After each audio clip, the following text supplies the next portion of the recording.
Hello, I'm Mrs. Garza. Welcome to summer school for U.S. history. This is going to be your remote learning packet of 6 essential assignments from the end of the school year whenever we were at home. We chose 6 assignments from the paper packets that students were doing after spring break during remote learning, and this is how you're going to earn your credit. All right. So we basically covered the 70s, 80s, 90s, and 2000s during these last chapters.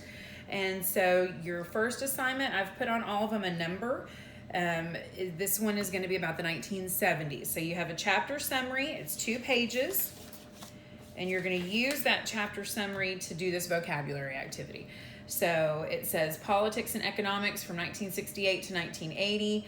And then you've got 3 different questions where you have vocabulary terms in bold from American history in the 1970s.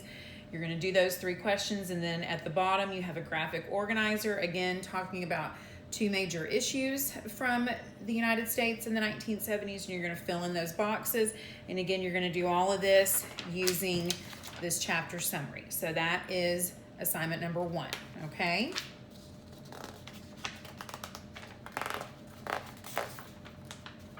Oh, it's actually 2 pages. So it goes all the way through 7. So there on the back, you're going to talk about welfare, challenger, and criteria, context and definition. Okay, assignment number 2, analyzing primary sources, the resurgence of conservatism from 1980 to 1992. So this is an assignment over the 1980s. It says, who won the Cold War? And then you have a background paragraph there on top, and then the directions say to read the following primary sources and answer the questions that follow. So you have 2 different quotes with 2 different points of view from the end of the Cold War in 1989 through 1992. So you're going to read over all of that, and then there's 3 questions that you're going to answer based on that. So that is assignment number 2, the end of the Cold War. Assignment number 3, a time of change, 1980 to 2000, paying down the debt. So this is another 1980s assignment. So you have a couple paragraphs you're going to read, you have a chart, you have a couple different things you're going to look at here showing the economics of America between the 1980s and 1990s. So you're going to use that. Here's another chart, national debt as a percentage of the GDP, and this goes all the way back to 1940 up through 2009. And then you have 2 questions that you're going to answer based off of this, okay? So that's assignment number 3. Assignment number 4, again, 1980 to 2000, the debate over illegal immigration. So again, here you have a background paragraph, and then you have some primary source quotes about the issue of illegal immigration into the United States in the 1980s and 90s. And you're going to use that to answer these 4 questions. So assignment number 4, 2 pages over illegal immigration in the 1980s and 90s.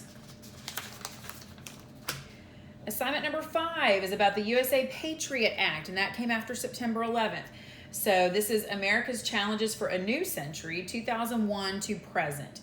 So for this one, again, you have a background paragraph, then you have some bulleted information that you're going to read over.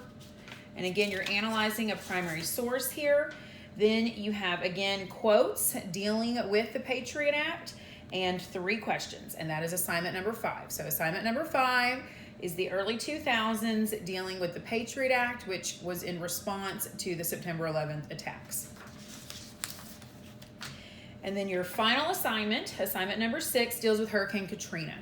This one, we have a couple different paragraphs discussing the details of Hurricane Katrina, and then you also have a couple different maps that you're going to look at that are going to show you how the hurricane came in through the Gulf of Mexico and came ashore at New Orleans, Louisiana, and it's going to explain how and why there was such widespread devastation to the region.